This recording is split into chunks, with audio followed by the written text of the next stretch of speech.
ഓണത്തിനൊരുങ്ങാൻ പുതുപുത്തൻ വസ്ത്രശേഖരവുമായി silk garden.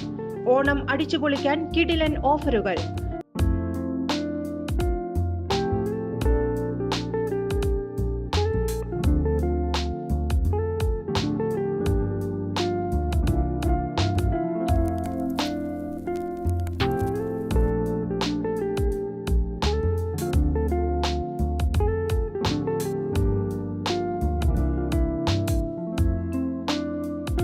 മറ്റെങ്ങും ലഭിക്കാത്ത വിലക്കുറവിൽ വസ്ത്രവ്യാപാര രംഗത്ത് വർഷങ്ങളായുള്ള പാരമ്പര്യം.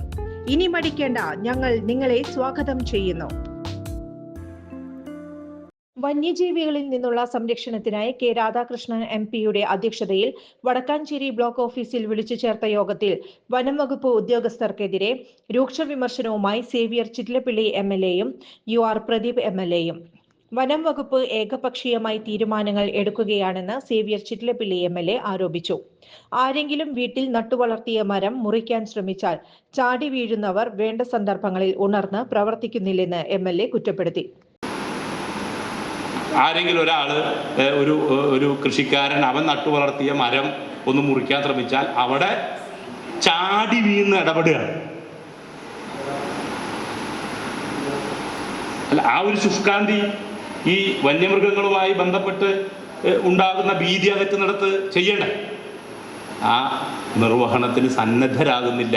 ഞാനിത് പറയുമ്പോൾ എനിക്കറിയാം ഇത് മീഡിയയുടെ മുന്നിലും വ്യത്യസ്ത അളവിലുമാണ്. അപ്പോൾ ഗവൺമെൻറ് നിർദ്ദേശിക്കുന്ന കാര്യങ്ങൾ, ഗവൺമെൻറ്റിൻ്റെ ഇടപെടൽ, ജനപ്രതിനിധികൾ അതിനുവേണ്ടി രൂപപ്പെടുത്തി കൊണ്ടുവരുന്ന സൗകര്യങ്ങൾ അത് പ്രയോജനപ്പെടുത്താൻ, അത് ഉപയോഗപ്പെടുത്താൻ ശ്രമിക്കുക എന്നിടത്ത് ഫോറസ്റ്റ് ഉദ്യോഗസ്ഥന്മാരുടെ തികഞ്ഞ അനാസ്ഥ ഈ കാര്യത്തിൽ നിലനിൽക്കുന്നുണ്ട് എന്നത് ഈ ഘട്ടത്തിൽ പറയുക. അപ്പം അത് പരിഹരിക്കണം. അത് പരിഹരിച്ച് ഇപ്പോൾ ഈ വാച്ചർമാരുൾപ്പെടെയുള്ളവർ ജീവൻ പണയം വെച്ച് സഞ്ചരിച്ചു കൊണ്ടിരിക്കുന്നവർക്ക് ആവശ്യമായ സൗകര്യത്തിന് എന്തെങ്കിലും ഒരു പണം ചോദിച്ചാൽ ആ പണം ഇല്ല എന്ന് റിപ്പോർട്ടാണ്. പിന്നെ ഇവിടുന്ന് ഈ 85,000 രൂപ ഉണ്ടായത്. ഇപ്പം ഞാനിവിടെ നിർത്തുകയാണ്. അപ്പം ഇത് ഒരു വിമർശനമാണ്. ഒഫീഷ്യലായി ഈ കാര്യങ്ങൾ നിർവഹിക്കുമ്പോൾ വളരെ കൃത്യമായി ചെയ്യേണ്ട കാര്യങ്ങൾ ചെയ്യാതിരിക്കുന്നു. ഇതുകൂടി ജനരോഷത്തിന് കാരണമാവുന്നുണ്ട്. ഇത്തരം സാഹചര്യങ്ങൾ സൃഷ്ടിക്കപ്പെടരുത്. വാഴാനി ഫോറസ്റ്റ് സ്റ്റേഷൻ അകമലയിലേക്ക് മാറ്റുന്ന തീരുമാനം ഉദ്യോഗസ്ഥന്മാർ എടുത്തതാണെന്ന് അദ്ദേഹം പറഞ്ഞു. ഇപ്പോൾ നമുക്കറിയാം, ഈ പട്ടാണിക്കാട് മുതൽ ചേപ്പലക്കോട് വരെയുള്ള ദൂരം ഫെൻസിങ് ഇട്ടിട്ടുണ്ട്. പക്ഷെ അതിൽ കൃത്യമായ വോൾട്ടേജ് കൊടുക്കുന്നുണ്ടോ? എന്ത് ചെയ്യുന്നു? നേരത്തെ ഉണ്ടായിരുന്ന റേഞ്ചറുമായി സംസാരിച്ച് മുനിസിപ്പാലിറ്റി ഉൾപ്പെടെ ഒരു പാത്തുവേ പോലെ കാട്ടുകല്ലുകൾ നിരത്തിയിട്ട് ഇതിലേക്ക് വള്ളിയും സംഗതിയും വരാതെ സംരക്ഷിക്കാൻ ആവശ്യമായ പദ്ധതികൾ രൂപപ്പെടുത്തണമെന്ന് ഡിസ്കസ് ചെയ്തതാണ്. അതിൻ്റെ മുൻകൈയോ ഇടപെടലുകളോ ആ നിലയിലില്ല. അപ്പോൾ ഇതിങ്ങനെ പറയുമ്പോൾ ഫോറസ്റ്റ് ഉദ്യോഗസ്ഥന്മാരെ സംബന്ധിച്ചിടത്തോളം ഞാൻ ഈ കാര്യങ്ങൾ നിരന്തരമായി സംസാരിച്ചു കൊണ്ടിരിക്കുന്നവർ എന്ന രീതിയിൽ ഇത്തരം സ്ഥലത്തേക്ക് എത്താൻ അവർ സന്നദ്ധരല്ല. സമയബന്ധിതമായി എത്തുന്ന കാര്യത്തിൽ ഇപ്പോൾ RRTയുടെ പ്രവർത്തനം ഇവിടെ ശക്തിപ്പെടുത്തണം എന്ന നിലപാടിൻ്റെ ഭാഗമായിട്ടാണ് വാഴാനി ഫോറസ്റ്റ് സ്റ്റേഷനിലേക്ക് RRTക്ക് വേണ്ടി ഒരു വാഹനം MLA പിന്നെ എന്താ പറയുക SDF ഉപയോഗിച്ചിട്ട് ഒരു വാഹനം തന്നെ കൊടുക്കുകയുണ്ടായി.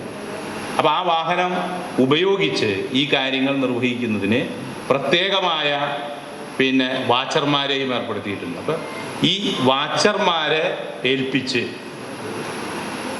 ഡ്യൂട്ടി നിർവഹിക്കാതിരിക്കുന്നുണ്ടോ? വളരെ ഗൗരവപൂർവ്വം പരിശോധിക്കേണ്ട ഒരു കാര്യം. നേരത്തെ ബഹുമാനപ്പെട്ട MP പറഞ്ഞ ഈ ഫോറസ്റ്റ് സ്റ്റേഷൻ്റെ മാറ്റം, ഇങ്ങനെ ജനപ്രതിനിധികൾ നിരന്തരമായി ജനങ്ങളോടൊപ്പം നിന്ന് ഈ പ്രശ്നം പരിഹരിക്കുന്നതിന് വേണ്ടിയുള്ള പരിശ്രമങ്ങൾ നടത്തുമ്പോൾ ഒരാളോട് ഡിസ്കസ് ചെയ്യാതെ വാഴാനി ഫോറസ്റ്റ് സ്റ്റേഷൻ എടുത്ത് മച്ചാട് ഫോറസ്റ്റ് സ്റ്റേഷനിലേക്ക് മാറ്റുക. അകമലയിലേക്ക് മാറ്റുക. അകമലയിലെ ഫോറസ്റ്റ് സ്റ്റേഷൻ എങ്ങനെയാണ് മാറിയത്? അകമലയിലെ ഫോറസ്റ്റ് സ്റ്റേഷൻ മാറിയത് ഫോറസ്റ്റ് ഉദ്യോഗസ്ഥന്മാർ ഒരു പ്രത്യേക ഘട്ടത്തിൽ എടുത്ത ഒരു തീരുമാനമാണ്. അത് മാറ്റം വരുത്തണമെന്ന് നിരന്തരമായി ഉന്നയിക്കുമ്പോൾ അതിൽ മാറ്റം വരുത്താൻ ഒഫീഷ്യലായി സമ്മതിക്കുന്നില്ല. ഒഫീഷ്യലായി ഉണ്ടാക്കിയ ക്രമീകരണത്തിൽ നിന്ന് മാറ്റം വരുത്താൻ ഉയർന്ന ഫോറസ്റ്റ് ഉദ്യോഗസ്ഥന്മാർ സമ്മതിക്കില്ല. CCF ഇവിടെ ഉണ്ട് എന്നുള്ളത് കൊണ്ട് CCFും CCFന് മുകളിലുള്ള ഉദ്യോഗസ്ഥന്മാർ ഗൗരവപൂർവ്വം ആലോചിക്കേണ്ട ഒരു കാര്യമാണ്. അപ്പം അതുകൊണ്ട് മച്ചാട് ഫോറസ്റ്റ് സ്റ്റേഷൻ പുനഃസ്ഥാപിക്കണം. അത് പുനഃസ്ഥാപിക്കേണ്ടതിന് പകരം ഇപ്പോൾ അവിടെ കെട്ടിടത്തിന് എന്തെങ്കിലും കുറവുകളുണ്ട് എന്നുണ്ടെങ്കിൽ അവിടെ വാടകയ്ക്ക് സ്ഥലമെടുക്കാം. അവിടെ പഞ്ചായത്തായി ചർച്ച ചെയ്ത് അതിൻ്റെ സൗകര്യം ഉണ്ടാക്കി കൊടുക്കും. ഇപ്പോൾ ഈ RRTക്ക് വാഹനം നൽകാമെന്ന് പറയുമ്പോൾ ഇതാണ് കെട്ടിടത്തിൻ്റെ സാഹചര്യം. അപ്പം അത്തരം ഡിസ്കഷനുകളൊന്നും തയ്യാറാവാതെ ഏകപക്ഷീയമായ നിലപാട് സ്വീകരിക്കുക. വന്യജീവികളിൽ നിന്നും ജനങ്ങളെ രക്ഷയ്ക്കായി വിളിച്ചു ചേർത്ത യോഗങ്ങളിൽ എടുത്ത തീരുമാനങ്ങൾ ഒന്നും വനം വകുപ്പ് ഉദ്യോഗസ്ഥർ നടപ്പിലാക്കുന്നില്ലെന്ന് UR പ്രദീപ് MLA ആരോപിച്ചു.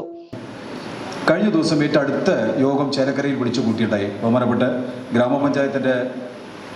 ഗ്രാമപഞ്ചായത്തിലെ പ്രസിഡന്റുമാർ ചേലക്കരയിൽ മാത്രം 15 വാർഡുകൾ മുള്ളൂർക്കര മുതൽ എളനാട് വരെ വരുന്ന പ്രദേശങ്ങൾ വനാതിർത്തികളിൽ ഉണ്ട്. അവിടുത്തെ ജനപ്രതിനിധികളടക്കം വരുന്ന ആളുകൾ വിവരം കൊടുത്തുകൊണ്ടാണ് യോഗം വിളിച്ചത്. ആ യോഗത്തിനകത്ത് നിങ്ങളെ സഹായിക്കാൻ തൊഴിലുറപ്പ് തൊഴിലാളികളെ വരെ വെച്ച് അതിൻ്റെ അടിക്കാട് വെട്ടി തെളിയിക്കാൻ വേണ്ടിയുള്ള ഇടപെടൽ നടത്താനും ഇതെല്ലാം തീരുമാനിച്ചു. നമ്മളിതിൻ്റെ നേരത്തെ ബഹുമാനപ്പെട്ട MP ഇവിടെ പറഞ്ഞു 7 കിലോമീറ്ററാണ് ഇപ്പോൾ ഇവിടെ എടപ്പാറ കോളനിയിൽ നിന്ന് പണി അല്ലെങ്കിൽ മണ്ണാത്തിപ്പാറ മുതൽ പണി തുടങ്ങിയിട്ടുള്ളൂ. ഈ യോഗം കഴിഞ്ഞ മാസം കൂടിയ യോഗത്തിൽ ഒരു മണിക്കല്ല് മാറ്റി വയ്ക്കാൻ വേണ്ട വേറെ ഒരു ഇടപെടൽ നടത്തിയിട്ടില്ല എന്നാണ് എനിക്ക് ഇത് വിമർശിക്കാനുള്ളത്. കാരണം ആ യോഗത്തിൽ വളരെ കൃത്യമായി പറഞ്ഞു, CCF കേൾക്കണം, വളരെ ഷാർപ്പായി നമ്മൾ ഓരോ തീരുമാനം എടുത്തു പോയി. നിങ്ങളുടെ ഡിപ്പാർട്ട്മെൻറ്റ് സഹായിക്കാൻ വേണ്ടി ഞങ്ങൾ ഓരോ പ്ലാൻ ഉണ്ടാക്കി അങ്ങോട്ട് കൊടുത്തു. ഓരോ ഈ ഫെൻസിങ്ങിൻ്റെ പണി എത്രയും പെട്ടെന്ന് അവസാനിപ്പിച്ചാൽ നമുക്ക് കുറച്ചുകൂടെ സമാധാനമായി ഇവിടെ ഇരിക്കാം. പക്ഷെ അത് വേഗം അവസാനിപ്പിക്കാൻ വേണ്ടി ഞങ്ങളുടെ സഹായം എന്ത് വേണം?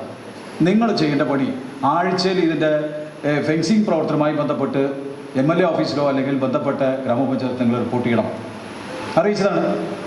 അതിനൊരു ചെറിയ നീക്കം പോലും നടക്കുന്നില്ല. പിന്നെ എന്താണ് പറയുക? ഇവിടെ എനിക്ക് ഈ തോന്നുന്നത് ഈ അടുത്ത കാലത്ത് ആന ഇറങ്ങിയാൽ തുടങ്ങുമ്പോൾ ഇവിടെ ഇതുവരെ ആന ഇറങ്ങിയതില്ല. അപ്പോൾ ചാലക്കുടിയും മറ്റു പ്രദേശമുള്ള നല്ല ഭാരമുള്ള പ്രദേശത്ത് നിന്ന് ബോധപൂർവ്വം ട്രാൻസ്ഫർ വാങ്ങി ഇങ്ങോട്ട് വന്നതാണോ? ഇവിടെ പണിയില്ലാത്ത മേഖലയാണ്, അതുകൊണ്ട് ഇവിടെ സൂചിച്ചിരിക്കാമെന്ന് വന്നതാണോ? എനിക്കിപ്പോൾ അങ്ങനെ സംശയം തോന്നുകയാണ്. ഇപ്പം ഇവിടെ ഇങ്ങനെ ആന ഇറങ്ങിയും വലിയ ഇത് തുടങ്ങിയപ്പോൾ ഇതൊന്നും ചെയ്ത് പരിചയമില്ലാത്ത ആളുകളെ പോലെ തന്നെയാണ് പെരുമാറുന്നത്. ഇതിന് ഓരോ റിപ്പോർട്ടും നമ്മളോട് ആവശ്യപ്പെടുമ്പോൾ ഞങ്ങൾ അങ്ങോട്ട് വിളിച്ച് ചോദിക്കുകയാണ്. ഞാൻ പറഞ്ഞു, ഞങ്ങളിപ്പോൾ നിങ്ങളെ സഹായിക്കാൻ വേണ്ടി ഒരു തീരുമാനം എടുത്തു. ഇനി വരും ദിവസങ്ങളിൽ ഈ 16 വാർഡുകളിലും 15 ആളെ വെച്ച് ഒരു PRT തീരുമാനിച്ചു, പ്രൈമറി റെസ്പോൺസ് ടീം. ആ ടീമിന് ആവശ്യമായ നിങ്ങളൊരു ട്രെയിനിങ് കൊടുക്കണം. അവർക്ക് ആവശ്യമായ സാധനം എന്താ വേണ്ടത് നിങ്ങൾക്ക് കൊടുക്കാൻ പറ്റില്ല, ഞങ്ങൾ കൊടുക്കാം. ഒരു പ്ലാൻ ഉണ്ടാക്കി കൊടുത്തു. 20-ാം തീയതിക്കകം ഈ ലിസ്റ്റ് ശേഖരിച്ച് ഇത് ബന്ധപ്പെട്ട പോലീസിന് കൊടുക്കണം. പോലീസ് ഈ ക്രിമിനൽ കേസുള്ള ആളുകളാണോ ഈ ലിസ്റ്റിലുള്ളത് ഒന്ന് പരിശോധിച്ച് നമുക്ക് തരണം. കാർഡിനെ ഏൽപ്പിക്കുന്ന ആളുകളോ അല്ല ക്രിമിനൽ കേസുള്ള ആളുകളാച്ചെങ്കിൽ അത് വേണ്ട. അവരെ നമുക്ക് വളരെ ക്ലിയർ ആയിട്ടുള്ള ഒരു ആളുകളെ വെച്ച് ഇവർക്ക് ട്രെയിനിങ് കൊടുത്ത് പ്രാഥമികമായി ആന ഇറങ്ങുന്ന വിവരം പറഞ്ഞാൽ അവിടെ അതിൻ്റെ ഇടപെടൽ നടത്തുകയും ബന്ധപ്പെട്ട ഫോറസ്റ്റിനെ അറിയിച്ച് ഫോറസ്റ്റ് വന്ന് ഉൾക്കാടുകൾക്ക് ആനയെ കയറ്റാനുള്ള ഒരു ഏർപ്പാട് ചെയ്യണം പറഞ്ഞ് ഈ ലിസ്റ്റ് പേരും ഫോൺ നമ്പറും വെച്ചാൽ പോലീസിൽ എങ്ങനെ അന്വേഷിക്കും? ഞാൻ ചോദിക്കുന്ന ഒരു താല്പര്യത്തിൻ്റെ കാര്യമാണത്. നിങ്ങളെ സഹായിക്കാൻ വേണ്ടി ഞങ്ങൾ ലിസ്റ്റ് കൊടുക്കുമ്പോൾ ആ ലിസ്റ്റ് ആവശ്യപ്പെട്ടപ്പോൾ ആ ലിസ്റ്റ് പേരും ഫോൺ നമ്പർ വെച്ചാൽ പോലീസ് കേസ് അന്വേഷിക്കാൻ പറ്റുമോ? ഇദ്ദേഹത്തിൻ്റെ പേര് ക്രിമിനൽ കേസിൻ്റെ അന്വേഷിക്കാൻ പറ്റുമോ? എന്നിട്ട് രണ്ടാം വിളിച്ച് പറയുകയാണ് ഈ ഫോർമാറ്റ് ഉണ്ടാക്കി കൊടുക്ക്, പേരും അഡ്രസ്സും ഫോൺ നമ്പറും ID കാർഡും കോപ്പി വാങ്ങി വെച്ച് കൊടുക്കുക പോലീസിലേക്ക്. എന്നാൽ അവരത് അന്വേഷിച്ച് പറയും. എങ്ങനെ ലിസ്റ്റ് ഉണ്ടാക്കിയാൽ ആ ലിസ്റ്റ് വെച്ച് ക്ലിയറായ ആളുകൾക്ക് ഒരു ട്രെയിനിങ് കൊടുത്ത് അവരെ അതാത് പ്രദേശത്ത് നിർത്തി പ്രാഥമികമായി ഇടപെടണം. ആ ലിസ്റ്റ് എന്തായി എങ്ങനെയായി അങ്ങോട്ട് ചോദിക്കുമ്പോൾ ഇങ്ങോട്ട് പറയരുത്. അതൊക്കെ പോലീസിൽ കൊടുത്തിട്ടുണ്ട്. അപ്പോൾ ഈ 13-ാം തീയതി ട്രെയിനിങ് വെച്ചെടുക്കുകയാണ് അവർക്ക്. ഞാൻ പറഞ്ഞത് ഞങ്ങളിത് ഇറങ്ങിച്ചെല്ലും. വിവിധ പഞ്ചായത്ത് പ്രസിഡന്റുമാർ, ബ്ലോക്ക് പഞ്ചായത്ത് പ്രസിഡന്റുമാർ, ജനപ്രതിനിധികൾ, രാഷ്ട്രീയ പാർട്ടി നേതാക്കൾ എന്നിവർ യോഗത്തിൽ പങ്കെടുത്തു. കൂടുതൽ വാർത്തകൾക്ക് ഞങ്ങളുടെ ചാനൽ സബ്സ്ക്രൈബ് ചെയ്യുക. ഫേസ്ബുക്ക് ഫോളോ അപ്പ് ചെയ്യുക. വാർത്തകൾ വേഗത്തിലറിയാൻ Anytime News.